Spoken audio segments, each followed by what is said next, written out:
Hello friends, सबसे पहले आज की चर्चा में मैं आप सभी का बहुत बहुत स्वागत करता हूं। आप सभी जानते हैं कि ये वर्ष राजस्थान में भर्तियों का वर्ष है और उन सभी परीक्षार्थियों के लिए जो एक बेहतर भविष्य की कामना कर रहे हैं, सरकारी नौकरियों की तैयारियों में लगे हुए हैं, उन सभी के लिए ये वर्ष उनकी ज़िंदगी को बदलने वाला वर्ष साबित हो सकता है। राजस्थान की सरकार ने भर्तियाँ निकालनी शुरू भी कर दी हैं और अब ये मान के चलिए कि आगे आने वाले 9, 10, 11 महीने भर्तियों का दौर रहेगा। तो अपनी कमर कस लीजिए और तैयार रहिए अच्छी तैयारी के साथ में, सो दैट इस साल आपके भाग्य में कोई ना कोई सरकारी नौकरी ज़रूर लिखी हो। और भाग्य में नहीं, मुझे भरोसा है कि आप अपनी मेहनत से ये कर सकते हैं। अभी राजस्थान की सरकार ने 2nd ग्रेड अध्यापक परीक्षा के लिए विस्तृत विज्ञापन दिया। आज की क्लास में हम लोग, आज के सेशन में हम उसी पे चर्चा करेंगे कि उसके कहाँ पे आपको फॉर्म अप्लाई करना है, कब से कब तक करना है, क्या क्या रिक्वायरमेंट है, पेपर में क्या क्या आएगा और शैक्षणिक योग्यता क्या होगी। तो आइए देखते हैं। हम लोग डिस्कस करने वाले हैं 2nd ग्रेड का विस्तृत विज्ञापन। सबसे पहले इंपॉर्टेंट बात कि इस साल 2nd ग्रेड के अंदर अच्छी खासी भर्तियां, अच्छे खासे पद सरकार ने निकाले हैं। लगभग टोटल मिला के अलग अलग कैटेगरी के 9,760 पदों पर यह भर्ती की जा रही है और लगभग 10,000 हो गए। 9,760 पद कम नहीं है। अब आपको अपना विषय के हिसाब से आप देख सकते हैं कि आपके कौन से विषय में कितने पदों पर भर्ती निकल रही है। हल्का सा आइडिया मैं आपको दे देता हूँ कि जैसे हम लोग देखें तो अगर आप अंग्रेजी विषय से तैयारी कर रहे हैं तो इंग्लिश में 1668 पद हैं, हिंदी के अंदर 1298 पद हैं, गणित में अगर हम लोग देखें तो 1613 पद हैं, संस्कृत में 1800, विज्ञान में 1565, सामाजिक विज्ञान या SST जिसको हम बोलते हैं उसमें 1640, पंजाबी विषय से 70 और उर्दू से 108। इन सभी में 106 या 108 आप देख लीजिएगा। इनमें अगर हम लोग टोटल नंबर ऑफ वैकेंसी के हिसाब से देखें तो सबसे ज़्यादा पद इस बार संस्कृत विषय में है जो लगभग 1800 हैं। गणित में, अंग्रेजी में और SST में, इनमें भी अच्छी खासी पोस्ट हैं। चलिए, तो ये तो बात हो गई कि total number of vacancies, post कौन से सब्जेक्ट में कितनी है।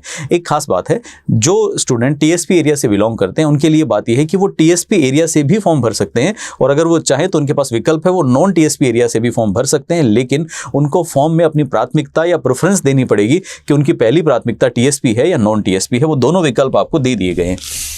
इसके साथ साथ अब हम लोग बात करते हैं कि अनिवार्य शैक्षणिक योग्यता क्या रहेगी, जो बेहद इंपॉर्टेंट है कि अगर आप ये फॉर्म भरना चाहते हैं तो आपके लिए कंपलसरी एजुकेशन क्या क्या, आपके पास कौन सी डिग्री होनी चाहिए।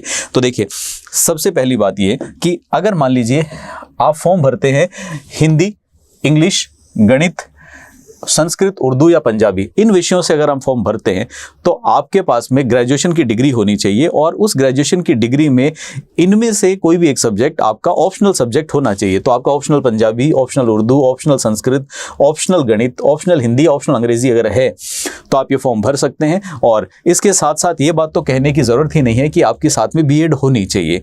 तो जिसको हम लोग बोलते हैं डिग्री इन एजुकेशन, वो आपके पास होनी चाहिए। तो एक आपको ग्रेजुएशन चाहिए, संबंधित सब्जेक्ट ऑप्शनल विषय होना चाहिए आपका, और उसके साथ साथ आपको B.Ed की क्वालिफिकेशन चाहिए।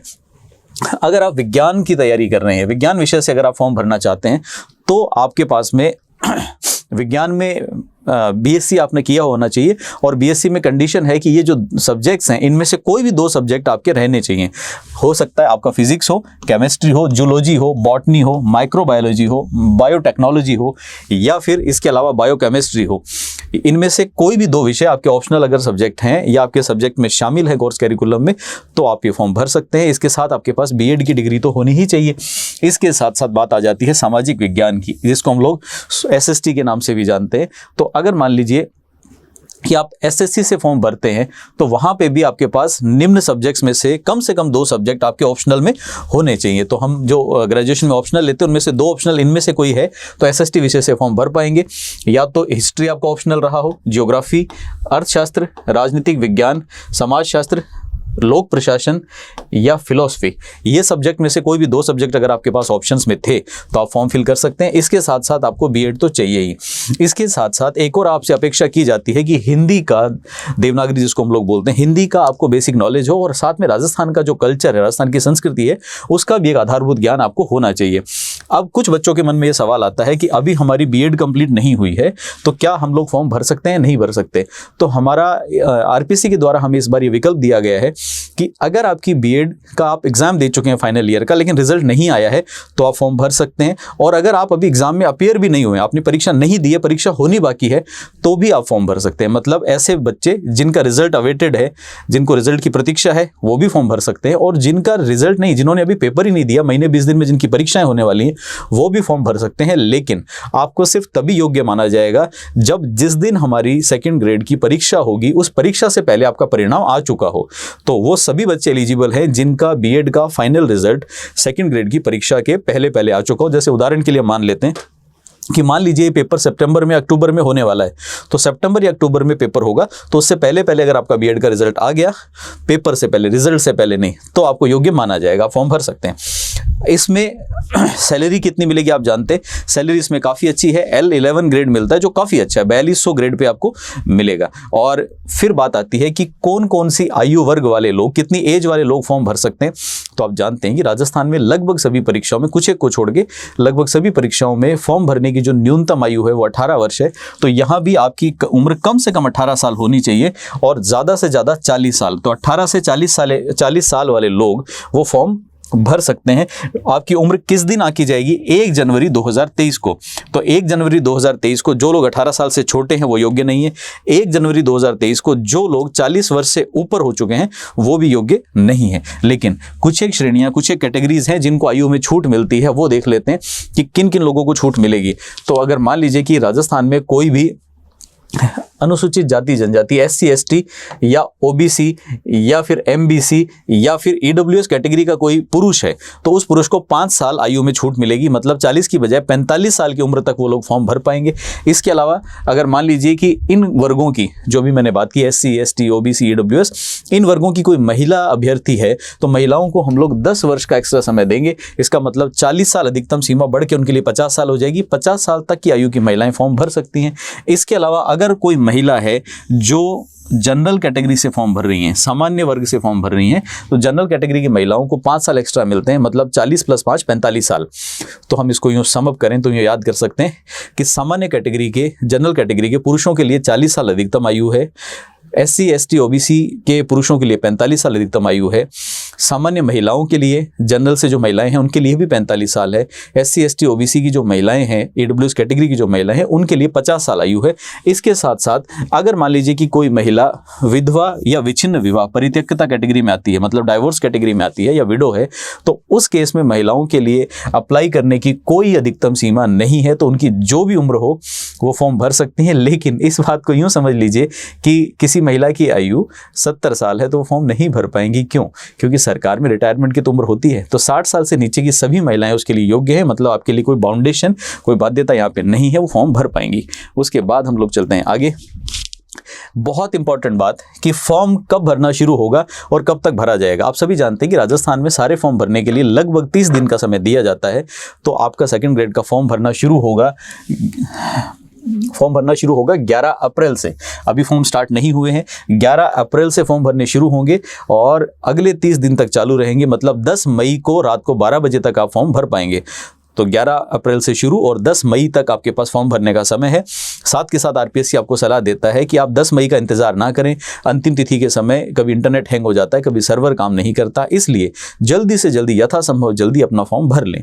फॉर्म भरना कैसे है अगर इसकी बात की जाए तो फॉर्म भरने के लिए आपके पास 2 विकल्प हैं। या तो आप आरपीएससी की वेबसाइट पर जाएँ जिसका नाम है www.rpsc.rajasthan.gov.in। वहाँ जा सकते हैं। वहाँ पर अगर आप जाएंगे तो वहाँ जाने के बाद में आरपीएससी की वेबसाइट पे जाने के बाद में वहाँ पे अप्लाई ऑनलाइन लिंक आता है। तो अप्लाई ऑनलाइन पे जाएंगे, क्लिक करेंगे तो अपने आप ही वो आपको उस पोर्टल पे ले जाएगा जहाँ पे आपको अप्लाई करना है। दूसरा ऑप्शन ये है कि SSO वाली जो वेबसाइट होती है, जिस वेबसाइट का नाम है sso.rajasthan.gov.in, इस पे आप लॉगिन कर लें SSO ID से और वहाँ पे सिटीजन ऐप्स के नाम से ऐप्स आती हैं, उस पे जाइए। सिटीजन ऐप्स में जाएंगे तो वहाँ पे आपके पास में रिक्रूटमेंट पोर्टल का ऑप्शन आता है। रिक्रूटमेंट पोर्टल को सेलेक्ट कर लें। वहाँ जाने के बाद में आपको 1 टाइम रजिस्ट्रेशन के लिए बोला जाएगा। वन टाइम रजिस्ट्रेशन का मतलब है गवर्नमेंट नया फंडा लेके आई है कि एक बार अपना डाटा वहां पे भर दो, भविष्य में जब आप बार बार फॉर्म भरेंगे तो सारी चीजें आपको दोबारा भरने की जरूरत नहीं है। मुख्य बातें आपकी स्टोर हो जाएंगी। तो जैसे आपका नाम, पिताजी का नाम, आपकी डेट ऑफ बर्थ, आपका आधार कार्ड का नंबर, आपका पैन कार्ड का नंबर, ये सब वन टाइम रजिस्ट्रेशन हो जाएगा। वन टाइम रजिस्ट्रेशन जो बच्चे कर रहे हैं उनको पूरी सावधानी बरतनी है। वन टाइम रजिस्ट्रेशन कर देने के बाद में उसमें चेंज करना आसान काम नहीं है, लगभग चेंज ना के बराबर होता है उसमें। उसके बाद आपने वन टाइम रजिस्ट्रेशन कर लिया। वन टाइम रजिस्ट्रेशन के बाद में जब आप फॉर्म सबमिट करते हैं तो ध्यान रखिए, अगर आपको फॉर्म संख्या अलॉट नहीं हुई, आवेदन क्रमांक आपको नहीं मिला है, तो ये मानिए कि आपका फॉर्म नहीं भरा गया। तो आपको अपना आवेदन क्रमांक जरूर से चेक कर लेना है। उसके बाद दूसरी बात यह है कि आरपीएससी इस बार स्पेसिफिकली आपको कह रहा है कि आप जिस कैटेगरी में पात्र हैं उसी कैटेगरी से फॉर्म भरें। अगर आपने गलत कैटेगरी भरी जानबूझ के तो फिर आपके अगेंस्ट हम लोग कार्रवाई करने के लिए भी स्वतंत्र है, कार्रवाई भी कर सकते हैं। और अपनी योग्यता वगैरह ठीक से ध्यान से देख लें। अगर योग्यताएं आपके पास नहीं है, क्वालिफिकेशन नहीं है, तो बाद में उसमें विचार नहीं किया जाएगा। फिर बात आती है कि अगर एक बार मैंने फॉर्म भर दिया और उसमें कुछ कमियां रह गई तो क्या मैं उनको ठीक कर सकता हूं? तो जो फॉर्म भरने की लास्ट डेट होगी उसके 10 दिन बाद तक वहां पे करेक्शन का, फॉर्म को ठीक करने का ऑप्शन दिया जाएगा। ठीक ऐसे ही जब आरपीएससी एग्जाम की डेट अनाउंस करेगा तो जैसे मान लीजिए कि डेट सितंबर में आई तो उसके 45 दिन पहले भी आपको एक बार फिर से फॉर्म में करेक्शन करने के ऑप्शन दिए जाएंगे। और इसमें कोई डाउट नहीं है कि जब आप फॉर्म में करेक्शन करेंगे तो वहां पे 500 रुपए का शुल्क है, पैसे दो और पैसे दे के आप करेक्शन कर सकते हो। सारी चीजें करेक्ट नहीं होती, जैसे आपका फोटो, नाम, पिताजी का नाम, जन्म तिथि और लिंग, इन चीजों में कोई करेक्शन नहीं कर पाएंगे। इनके अलावा बाकी चीजों के अंदर आप लोग करेक्शन कर सकते हैं। उसके बाद अब इंपॉर्टेंट बात है कि परीक्षा का फॉर्म भरने के लिए पैसे कितने लगेंगे। तो देखिए, पैसे कितने लगेंगे ये बड़ा इंपॉर्टेंट मुद्दा है। और हम जब बार बार फॉर्म भरते हैं तो कई प्रकार के फॉर्म भरने पे बहुत सारे पैसे बार बार देने पड़ते हैं और अभ्यर्थियों के लिए आसान काम नहीं है, लेकिन जो सिस्टम बना हुआ है उसी में जीना है तो ये करना ही पड़ेगा। जनरल कैटेगरी के जो लोग हैं उनको 350 रुपये इस फॉर्म के लिए देने हैं। वहीं पे अगर कोई भी व्यक्ति राजस्थान में ओबीसी वगैरह में, एमबीसी में आता है, नॉन क्रीमी लेयर में, तो वहाँ पे उसको 250 रुपये देने हैं। इसके अलावा SC ST वर्ग से कोई व्यक्ति आता है तो उसको 150 रुपये देने हैं। जिनकी पारिवारिक आय 2.5 लाख से कम है उनको भी 150 रुपये देने हैं। और अगर मान लीजिए कि कोई SC ST है TSP एरिया से तो TSP एरिया वालों को भी 150 रुपये का शुल्क देना है। अब सबसे इंपॉर्टेंट बात जिस पे हमें सबसे ज्यादा गौर करना है कि इस बार परीक्षा की स्कीम क्या रहेगी, परीक्षा किस प्रकार से ली जाएगी। देखिए, पेपर की स्कीम कैसे है, हमारे 2 पेपर होंगे, पेपर 1 और पेपर 2। तो 2 प्रकार के पेपर 1 और पेपर 2, जिसमें से पेपर 1 में टोटल मिला के 200 क्वेश्चन होंगे, 200 क्वेश्चंस। और पेपर 3 में 200 मार्क्स का होगा, 200 क्वेश्चन नहीं, 200 नंबर का होगा। और पेपर 2 जो आएगा वो 300 नंबर का आएगा। ये बात आप सभी जानते हैं कि पेपर 1 सभी के लिए कॉमन है। तो आप किसी भी सब विषय से फॉर्म भरे, पेपर 1 सबका कॉमन रहेगा, पेपर 2 सबका अलग अलग आएगा। तो जो कॉमन विषय का पेपर है उसमें 200 नंबर टोटल, और जो आप चुनेंगे पेपर उसके अंदर 300, टोटल मिला के 500 नंबर का पेपर आपका इस बार होने वाला है। अब पेपर 1 की बात करते हैं कि पेपर 1 का क्या सिस्टम रहेगा। हमारा पेपर 1 200 नंबर का रहेगा और उसके अंदर 100 क्वेश्चन आएंगे। 100 क्वेश्चन आने का मतलब है हर क्वेश्चन 2 नंबर का आएगा। तो एक क्वेश्चन के 2 नंबर होंगे। सभी क्वेश्चन मल्टीपल चॉइस वाले या ऑब्जेक्टिव टाइप प्रश्न होंगे और इसके अंदर आपको सॉल्व करने के लिए 2 घंटे का समय मिलेगा। तो 100 क्वेश्चन आएंगे, 2 घंटे का समय मिलेगा, 200 नंबर होंगे, हर क्वेश्चन के 2-2 नंबर आपको मिलेंगे। इसमें आपके कौन कौन से विषय रहेंगे उन पे गौर कीजिए जरा। विषय कौन कौन से होंगे हमारे सब्जेक्ट में? सबसे पहले है ज्योग्राफी, हिस्ट्री, कल्चर और जीके ऑफ राजस्थान। मतलब राजस्थान का कला, राजस्थान की संस्कृति, राजस्थान का इतिहास, राजस्थान का भूगोल और इसके साथ साथ राजस्थान का सामान्य ज्ञान, जिसके अंदर राजस्थान की अर्थव्यवस्था वगैरह सारी चीजें आ जाती हैं। इसके साथ साथ करंट अफेयर ऑफ राजस्थान, मतलब राजस्थान संबंधी समसामयिक घटनाएं। तो राजस्थान का करंट अफेयर स्पेशली बहुत ध्यान से पढ़ना है। इसके साथ साथ भारत का और विश्व का जीके, मतलब भारत का और विश्व का सामान्य ज्ञान। भारत और विश्व के सामान्य ज्ञान से मतलब है भारत का इतिहास, भारत की इतिहास के साथ साथ भारत की अर्थव्यवस्था, इसके साथ साथ भारत की राजनीतिक व्यवस्था या इंडिया की पॉलिटी, वर्ल्ड ज्योग्राफी का थोड़ा बहुत एरिया, वर्ल्ड हिस्ट्री के मोटे मोटे इवेंट्स, वो सारी की सारी चीज़ें हमें पढ़नी है। और इसके साथ साथ हमें पढ़ना है साइकोलॉजी। तो ये हमारा टोटल विषय रहेगा। हालांकि अभी डिटेल्ड सिलेबस नहीं दिया गया है, लेकिन फिर भी पिछली बार भी सिलेबस में यही सब चीजें थी, तो हम लोग ये मान के चलते हैं कि जो पिछली बार सिलेबस रहा था वही सिलेबस रहेगा। माइनर अगर चेंज आरपीएससी करना चाहे तो थोड़ा बहुत चेंज ऊपर नीचे हो सकता है, लेकिन बहुत ज्यादा परिवर्तन की संभावना नहीं है। और अगर आप एक भी क्वेश्चन गलत करते हैं तो हर गलत क्वेश्चन के लिए 1/3 नंबर कटेंगे।